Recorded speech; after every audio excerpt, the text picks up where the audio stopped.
ગુરુ અને શિષ્યના નાતાની હજી મને તમને ખબર જ નથી ભલા. હું તમને એક રામાયણનો પ્રસંગ કહું પછી આપણે એક વાણી લઈ લઈએ.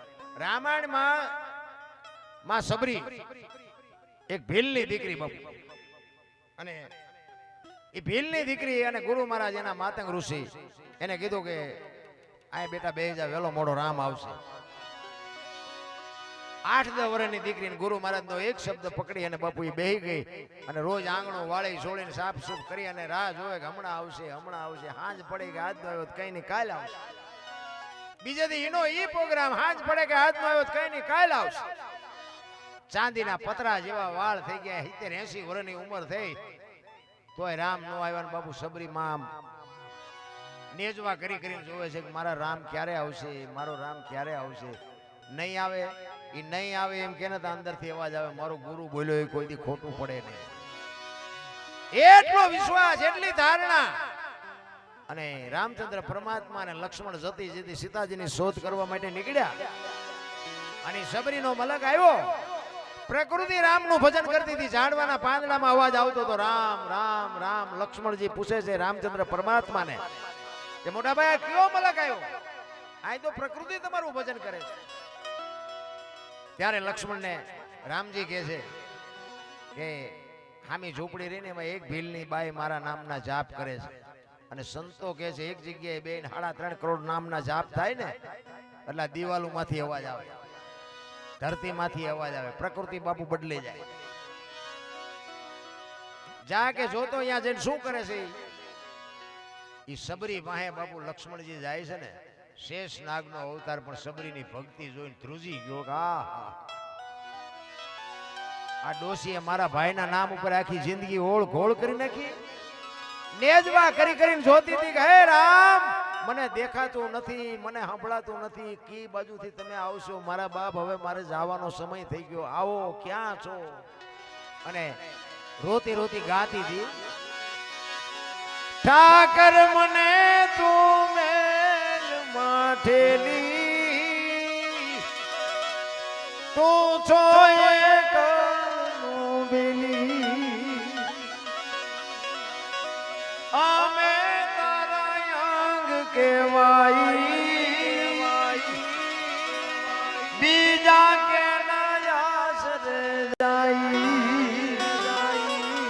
અમે તો તારું અંગ છે કે એક માણસ હોય એને એકાદી આંખ નો હોય, એકાદો હાથ નો હોય, એકાદો પગ નો હોય તો માણસ કેવો લાગે? અમે તારું અંગ છે, જો તું નહીં મળે ને તો તું ભૂંડો લાગી. સબરી બાબુ રામચંદ્ર પરમાત્માને ઠપકો આપે છે કાલા ઘેલા અમે એ તારા કેવાય જો પીએ તારા જા એ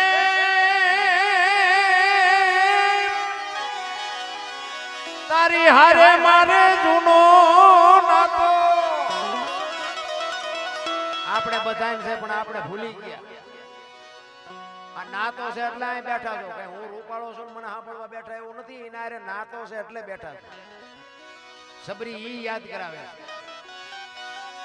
તારી હારે મારે જૂનો નાતો, હવે બીજે ક્યાં જાઉં બાપ? ઠાકર મને મેલ માઠેલી, તું છો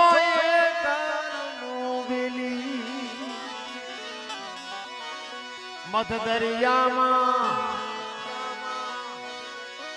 એ મારું આણ પીડ્યું છે ને થાય છે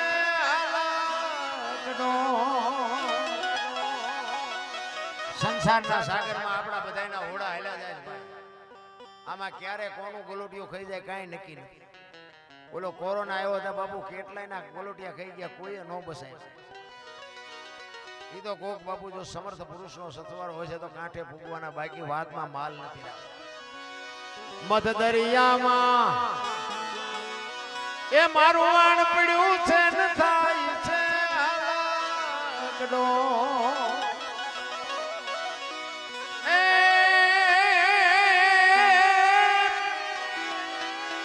અમારા વાણનો ખારવો બની તું એ ઉતારજે ભવ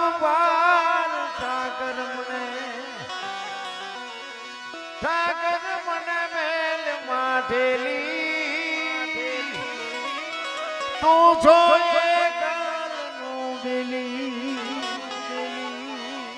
છેલ્લી ઘડીમાં સબરી કહે છે પેલા છે ને આપણે વાણિયા ધિરાણ કરતા વેપારી હોય ને એ વરહ સુધી ધિરાણ કરે અને દિવાળી આપણે એનો વહીવટ કરી દેવો પડે અને એ વહીવટ પતે નહીં તો બીજો વાણિયો આપણને ધીરે નહીં એ દાખલો આપે સબરી ભગવાન અમે તારા છે એ આડતિયાને શેઠ તું છો સાવકાર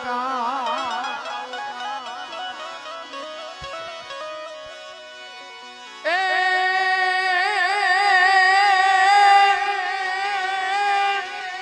તારું લેણું છે ત્યાં લગી બીજો ધીર છે નહીં તો અલવાર ઠાકર મને મેલ માઠેલી અને તું છો આટલી વાત સાંભળીને લક્ષ્મણે હડી ઘાટી મોટા ભાઈ દોડો નકો ઓલી ડોશી હમણાં મરી જાય અખિલ બ્રહ્માંડનો માલિક આવે ને પાણી લેવાનું ભૂલી ગઈ એની આંખના આહુડાથી રામના પગ ધોઈ નાખ્યા એટલી રાજી થઈ કે એની શું આપણે વાત કરી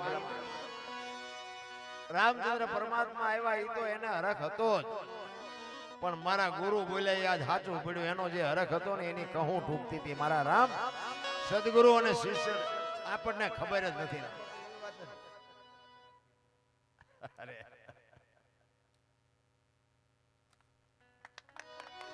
જય હો છૂટતું જ નથી છૂટતું તમે જોવો તો ખરા માણાને અને દેવાવાળા ડટા દઈ દે 10 ની નોટ ને છૂટતી આપણે માણસ એ માણસ અટપટું નથી